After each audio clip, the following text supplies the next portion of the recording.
and kind of talk from a pragmatic perspective, strategies to meet the different guidelines and principles that are outlined. So just at a very high level, we're going to be addressing the emerging expectations for AI and model risk governance.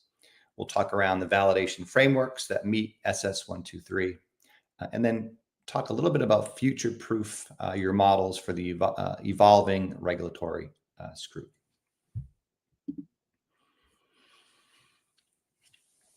So again, I think everyone online probably is familiar with the PRA's 1, 2, 3 went into effect on May 24th.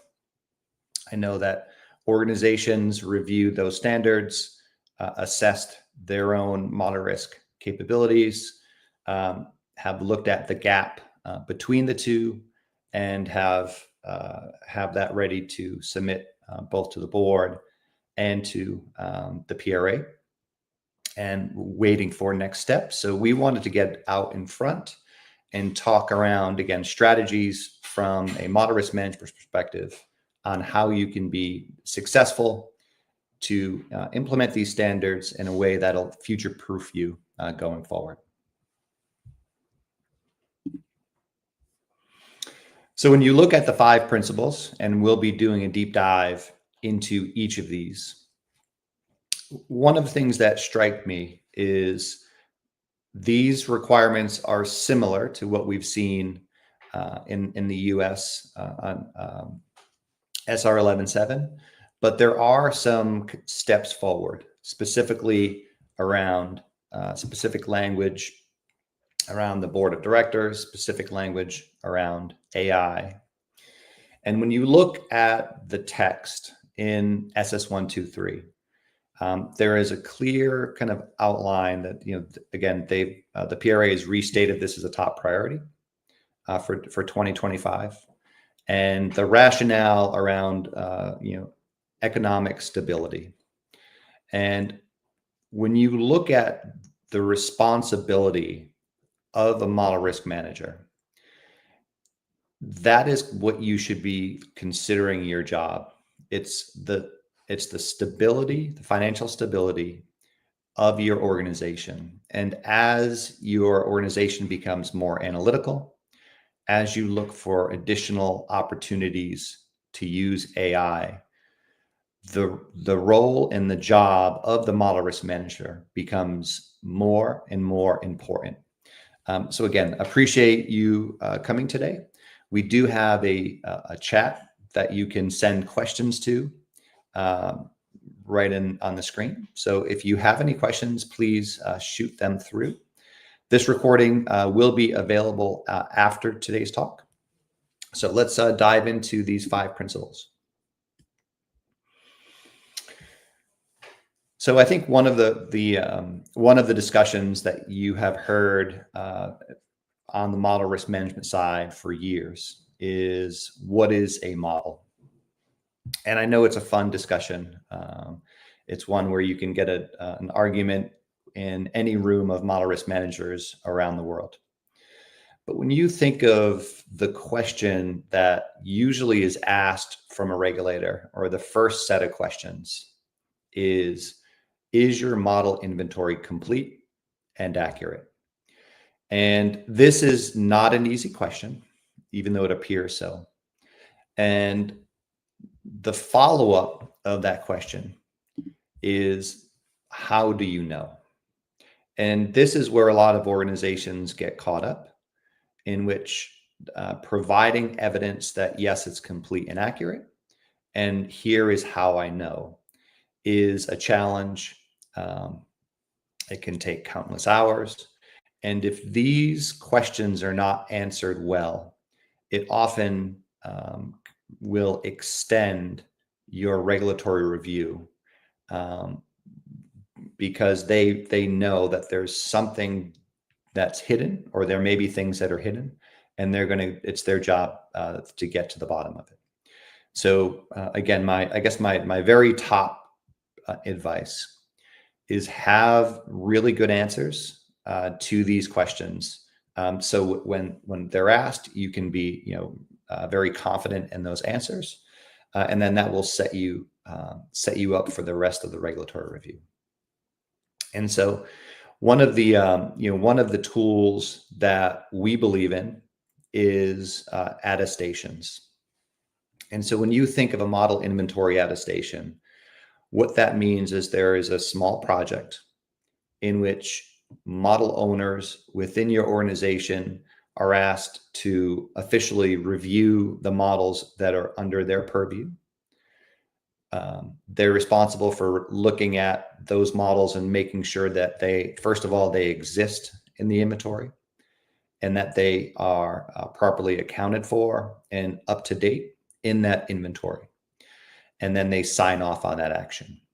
So by having this attestation process happen on a regular basis, it provides you with detailed information in which you can go back to the PRA and provide information that says, here is how I know that the inventory is complete and accurate. Here are the experts within our organization. Here is the official sign off that what is under their name is complete and accurate. What you will find during this activity is not only does it help you from a regulatory review, but it helps uncover missing components or outdated components that are identified and that can be fixed. So I always think around these model attestations as extremely important and powerful tools. And again, they can be done in a number of ways, but if done on a regular basis, again, it kind of makes sure that the accountability of the model owner to go in and make sure that is complete and accurate really kind of shines through and continues to keep your inventory up to date. The other important area, of course, is the definition of a model. Here is kind of a sample definition. Again, I think from a definition perspective, there is some flexibility here as far as how you define what is a model and what is not a model. AI and AI systems also can be included within here. I know that a number of organizations have one definition for a model, one definition for AI, and that can also work. But I think at the end of the day, there is a definition, and then there is a process in which your teams can go through this process in a very structured way, and they come out of that kind of a model assessment with, is this a model? Yes or no? Is this considered AI? Yes or no?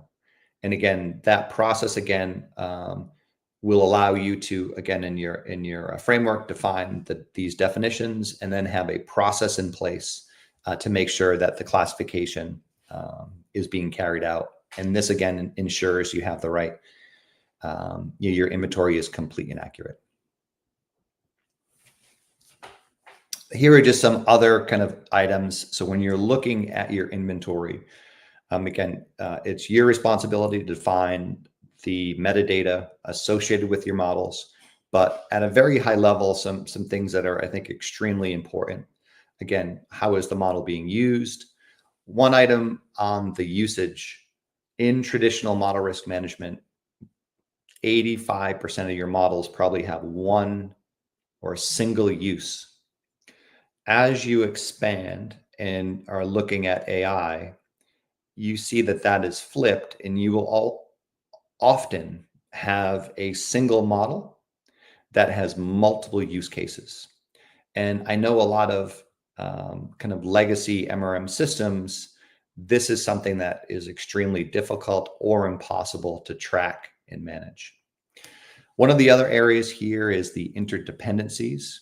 And so what this will show you is how models are interconnected with each other. So ensemble models, again, go looking at your AI. This becomes much more important as the interdependencies and how models connect with each other are vital to looking at what is an AI system.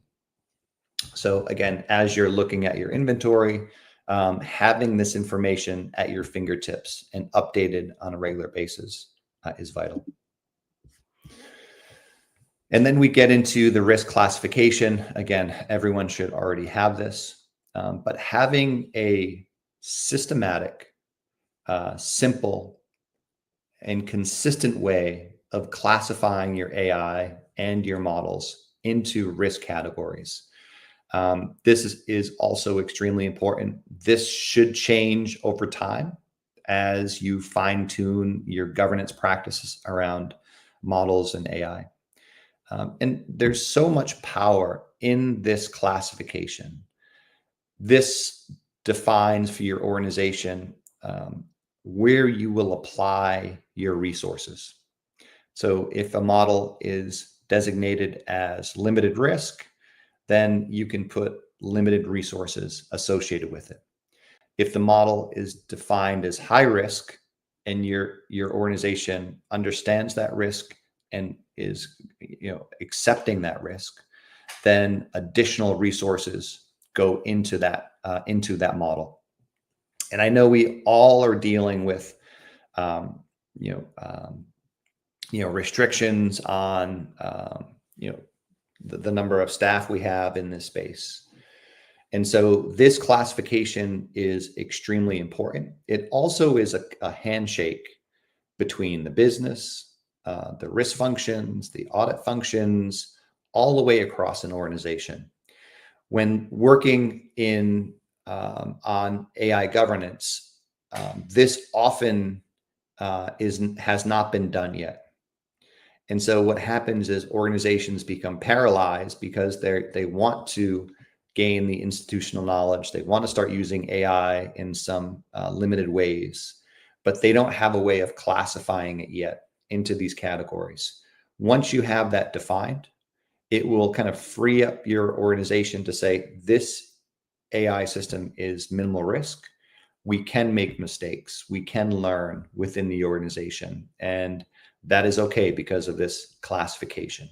And so I can't stress enough the importance of doing this. And again, AI just adds another layer of importance. One area at the very top I want to highlight is that unacceptable risk in this pyramid. This pyramid or these classifications is actually what's defined in the EUA Act.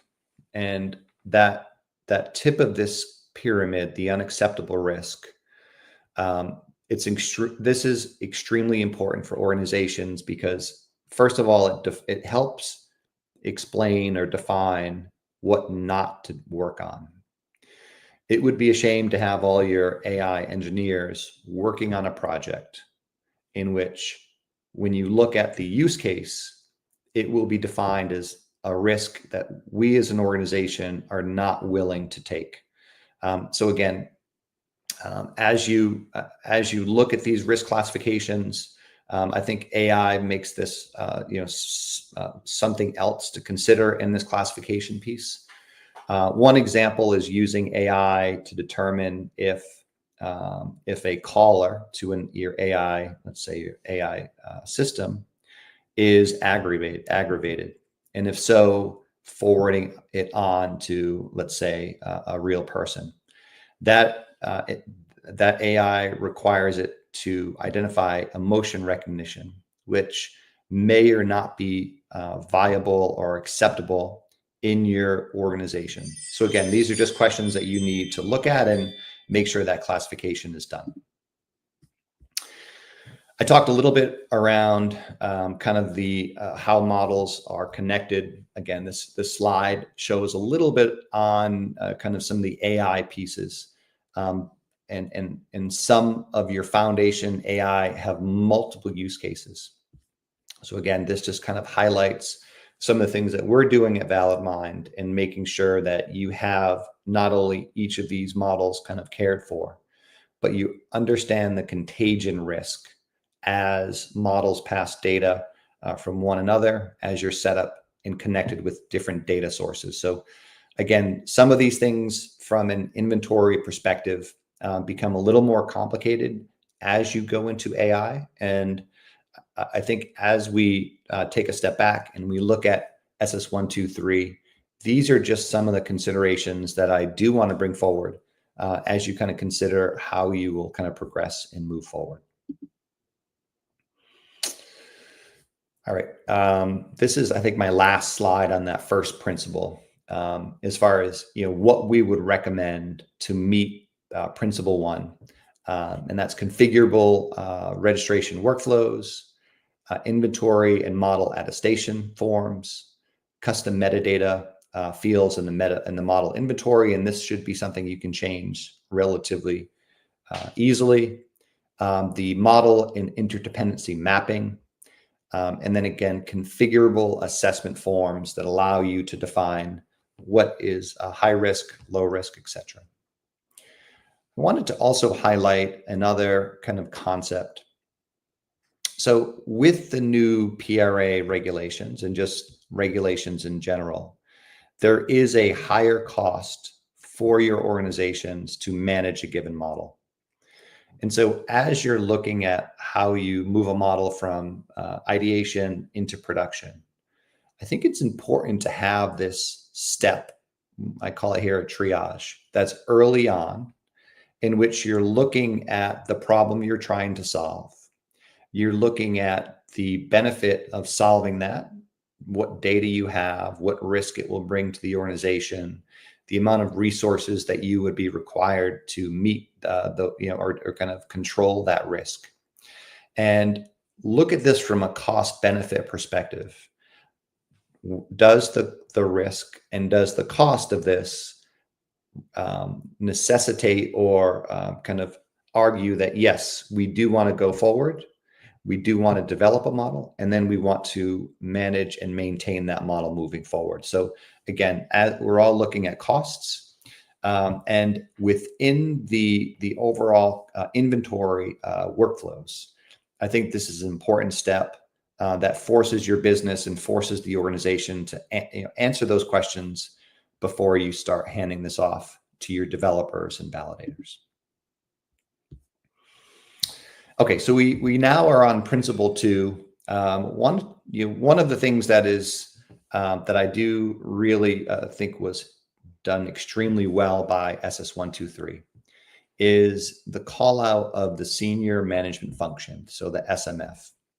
And within this, within this document, they really highlight the accountability and responsibility at the very highest levels within an organization. So it is not okay to not understand, if you're on the board of directors, the risk that you have from a model risk perspective. And so usually this SMF is identified, is kind of defined, and that SMF usually will, may report to the CRO, probably will be giving updates to the board of directors. But again, it kind of highlights that, yes, this is a priority. And as an organization at the very highest levels, there needs to be an understanding of what that means and how well that's being done. One of the comments I've heard recently is, as AI governance is maturing within an organization, the role of the model risk manager is becoming more political. And I've heard this numerous times, and I think that is correct. I think there are much more kind of stakeholders in the model in the AI governance space, and the model risk manager in this SMF is a top. It should be, in my from my perspective, a top stakeholder in the AI governance world.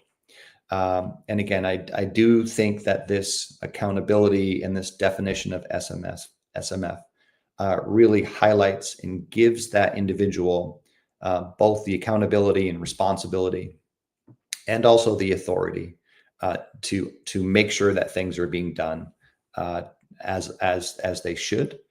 It also ensures that the highest level within the organization has the right data and the right information so they can help do the right thing. And I think that's kind of where that's how I see this, is we all want to do the right thing, and providing that information that allows that executive level to step in where needed, ensure that that is happening.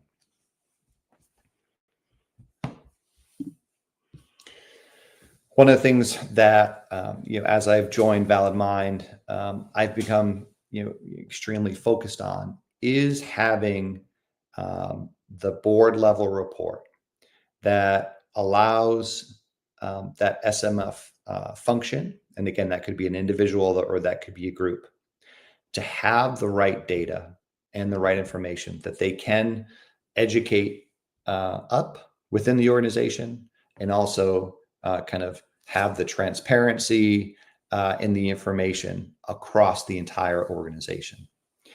One of the things that often kind of requires a little bit of work is kind of overall model risk culture within an organization.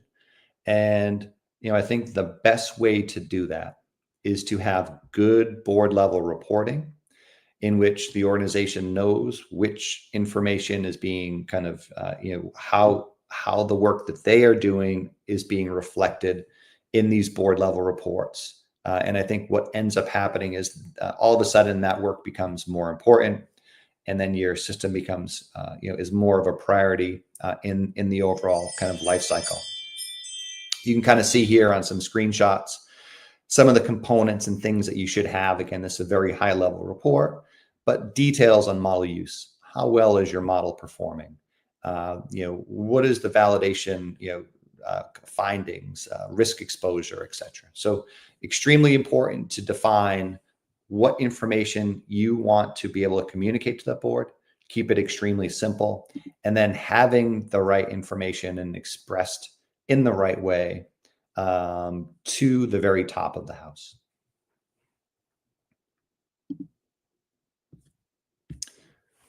Okay. Let's go into principle 3. This is model development, implementation, and use. And I think when we are honest with ourselves, one of the things that, over the past decade, model risk management has been very manual, in which it's kind of some work that has to be done, registering a model in model risk management, updating some fields, moving some workflows, and then keeping that model up to date was a manual task. As one of the things that was done with SS1, 2, 3 is kind of looking at this, taking a step back and looking at, how does this connect, cross-functional accountability with your data, with your models, decision outputs, and have the independent oversight across. And we also know that there are more tooling within your organization, different model ops capability, different AI ops.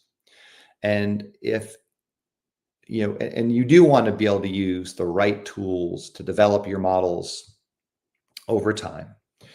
But if you have a increasing set of model development tools, what that will do is really increase the burden to manually update your MRM system. And so as we look at what is required, kind of as we continue to grow, is having a model risk platform in which your models are connected via APIs to those various model ops platforms. And again, things are happening much quicker now. You need more performance monitoring. The model versions are being updated much more frequently. And then on the data governance side, this is an area where I think there's a lot of opportunity to take a step forward in model risk management. When you think of models, they're really telling the stories that are buried in your data. There are concerns, obviously, on the AI side of those stories kind of getting out to the wrong participants. And so as a kind of practice, and as you're looking to kind of upgrade your MRM, you know, especially in light of kind of what's happening with AI. I think it's extremely important to have a system where MRM can become simpler, can become more automated, and these various model ops and data governance components, etc., are being linked together in a really straightforward way. So integration between these platforms, in my mind, is absolutely critical as you kind of look to meet these regulations for the next decade. I think one of the other areas to highlight is, and again, I keep hitting upon the AI governance, but any investments you make now, to me, should have that forward-looking, what is coming, what are some of the challenges that I, as you know, a model risk management professional, will have to kind of answer. So this is a complex slide that talks around AI and how you build a RAG protocol. So this is really providing data. You see these documents and using that data to inform your AI. So this could be your bank data. This could be information that you want to provide AI, so that AI will be more informed and do better jobs. When you look at, you know, kind of what is involved here, there are different models, right? There's embedding models. There's the vector databases and the chunking. There's, of course, the LLMs that are in here. And so this AI system becomes, you know, more complicated. It also is a model that will probably be updated on a regular basis, whether it's the LLM, whether you're providing more documents, trying to get better performance from this AI. And so using kind of that, you know, our manual, you know, kind of validation and manual documentation of these systems is probably it will not work. And so having your MRM be able to smartly integrate here will allow your organizations to use AI. And I want to just highlight this for a minute. So if you see this documents up at the very, you know, top right of this little diagram, what that really, if you really look at that, what that is saying is that is information that our organization has that we want to use it to make our AI smarter and allow it to do a better job of what we're asking it to do. And that documents, you could even generalize that more and say, this is the expertise within our organization, or these are some, you know, documents or frameworks or, you know, other components. And we want to be able to use that in a very smart way with AI. If you don't have this kind of this ops set up in a way that it talks to your MRM system, you will quickly lose control and not be able to adequately govern this AI system in production. So again, as AI becomes more complicated, having an MRM system that can speak with these systems intelligently and be able to, again, provide the warning signs to the right people at the right time is extremely important. And without it, I think you will struggle to enable AI responsibly within your organization. So again, the principle 3 here, independent validation. So again, you have your 3 lines of defense.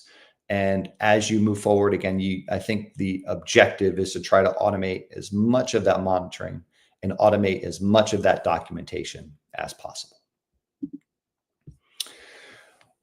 One of the challenges around this independent validation, again, principle 4, is when you look at traditional model risk management, you develop a model. This is one team.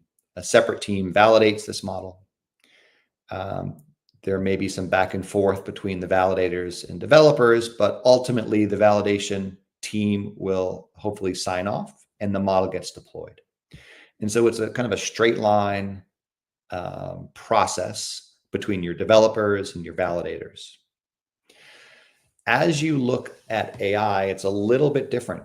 And one of the challenges is this validation team will be providing and creating a lot of good information that says this answer was wrong, this answer was right, this answer was right. That feedback will become as valuable to your organization as anything else in the AI space.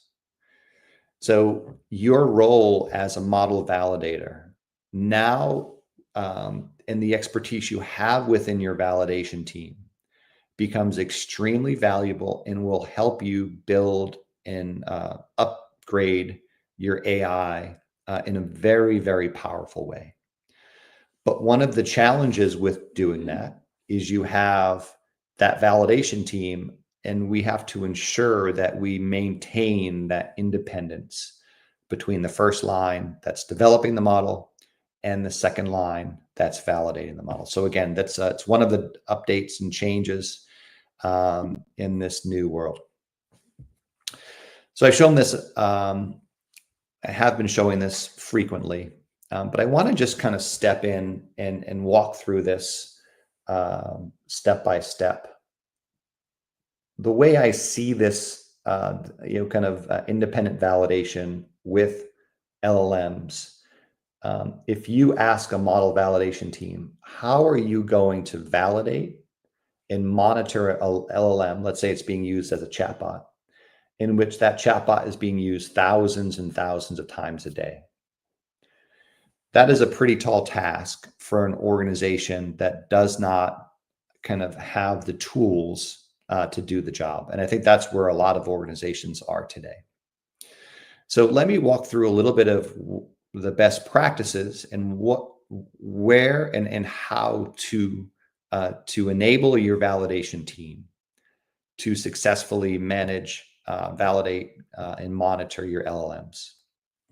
So here's an example. You have a prompter, and that prompter is going to ask a question to the primary LLM that you're testing or that is being used. That same question goes to a separate independent LLM, and we call this the judge LLM. Now, these should be different LLMs. You can't have one LLM that both the primary and judge. They need to be separate. And so this judge does not answer the prompt. The primary LLM does answer, but that answer is actually reviewed by the judge. So the primary will get the question, will answer it, and then the judge will give you a KPI and say that response from the primary was a good response or it was a poor response. So what you end up having is the prompt, the response, and then the judge KPI or the judge grade. Your validation team now will look at how well the judge has done in grading that response. And so as you're validating, in reality, this validation team is looking at all of this data, all of the test prompts, all of the responses, and all of the judge LM's grades of those responses. And this team, again, is highly skilled, has expertise in which they will be reviewing that judge LLM. As that data is built up, that data will then be used to improve the judge LLM. So you're really giving feedback to the judge and saying, judge, you need to get better. Here are some mistakes you've made, etc. And so so what you're really doing is giving your expertise from your validation team, and that expertise is going and improving the judge. Now, one of the things I'd like to highlight is that judge really is reflecting in scaling the expertise of your validation team. So the judge is actually a validation team tool. It's a second line tool. And that second line tool, again, is scaling and learning from your validation team. Over time and through this process, this judge will become smarter and smarter and get better and better at judging.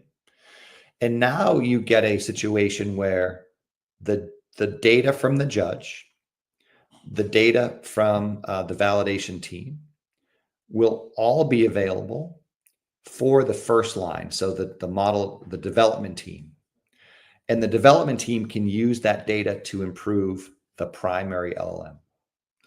So you have a situation here in which the expertise is flowing from the validation team to the judge, and then from the judge to the primary LLM.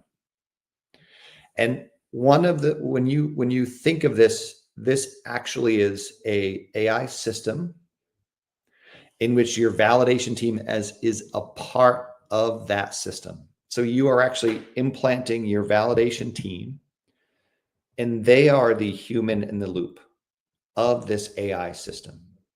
And you're doing that by scaling their expertise through this judge. Now, as we think of how this works, it does force your organization to make sure that it is meeting that independent validation component. It requires that this validation team provides feedback, but that feedback has to be taken by the first line and then used as they are kind of improving components. So again, things are changing very rapidly, but this independent validation, I think, is becoming more and more interesting and requires a lot of thought leadership. Again, this is an area where ValidMind is leading and has some great examples of how to do this, and we would love to talk to you if interested. All right, kind of getting to the fifth component here on the model risk mitigants. So again, to meet the fifth principle, recommended to have custom inventory fields for usage restrictions. You should have exception handling within your workflows and expiry tracking, escalation logic in testing and monitoring. And then one of the most important pieces here is the controls in place that ensure that when you apply post-model adjustments or overlays, that is done in a very controlled, understood way in which there is oversight on those post-model adjustments. So again, we all want to make sure the right controls are in place, but it is important that as things change, whether it's a post-model adjustments are made, thresholds are made, you have the controls in place where your inventory requires can only allow the right people to make those changes, and then we'll have the right people review or be notified, review those changes, and then approve those changes.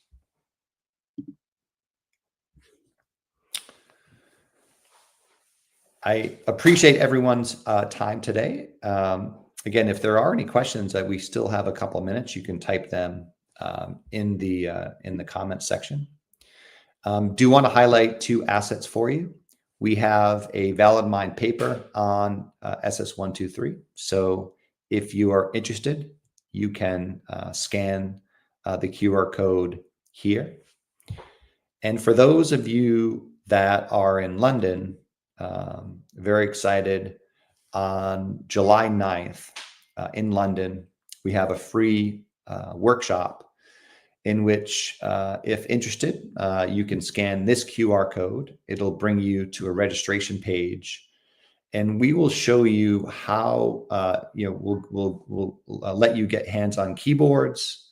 We'll allow you to kind of validate a model, specifically a generative AI model, and kind of look at kind of best practices around how that is done. So again, a fascinating workshop in London on July 9th. We'd love to see you there. All right. Thanks, David. Great work. And we do have a couple of questions out there since we have a few minutes. First one, how does SS123 redefine the boundaries of model versus tool or calculator compared to past guidance? Any thoughts or reflections there? So it's interesting. This conversation, again, has been happening in the world of MRM and has been for a long time. I think in general, though, I think this question is becoming a little less important. I think the real component is, are these components risky? And if so, you want to make sure they are in your inventory and they are being managed properly. So I think from a different perspective, I think with the different tools in place, with the definitions of AI in place, it's important just to have your own definition of what that means, and then make sure that those definitions are being kind of carried out and enforced within your process. So I don't think there's any clear-cut difference, but the definition of a tool, the definition of a model, the definition of AI, it just requires you to have clear kind of rules around that, and then apply those rules in the classifications. And I would highlight, even if there is something that's classified as a tool, if there is belief that that is a high-risk tool, specifically if it's being used in concert or as part of a model or an AI system, that should be controlled. It should be in your inventory. It should be kind of linked up from a contagion risk perspective within your inventory. Excellent. And then final question here, with SS123 emphasizing the end-to-end model lifecycle, what's the role of continuous monitoring versus periodic review? How does that shift? If you look at traditional model risk management, you would probably do your monitoring once every, maybe every couple months, in some cases every year, and maybe even longer. And a lot of that was done in a manual way. As we progress, the frequency of monitoring has increased dramatically, specifically for machine learning, specifically for AI, in which we know these models degrade very quickly, and you need to have the monitoring as frequently as you can. And so that is why a lot of organizations that are looking to, again, enable AI or looking to use some of these different models are requiring that more automated touch, whether it's the documentation, whether it's the validation. But I would say more emphasis overall has shifted from the initial validation piece to post-model deployment, in which the ongoing monitoring and review has become more important. Excellent. David, thank you so much for delivering the webinar. And for those of you watching, thank you for tuning in. You can find more about ValidMind at validmind.com. And thanks so much for watching. Thanks, David. Thanks, everyone. Thanks, Kevin.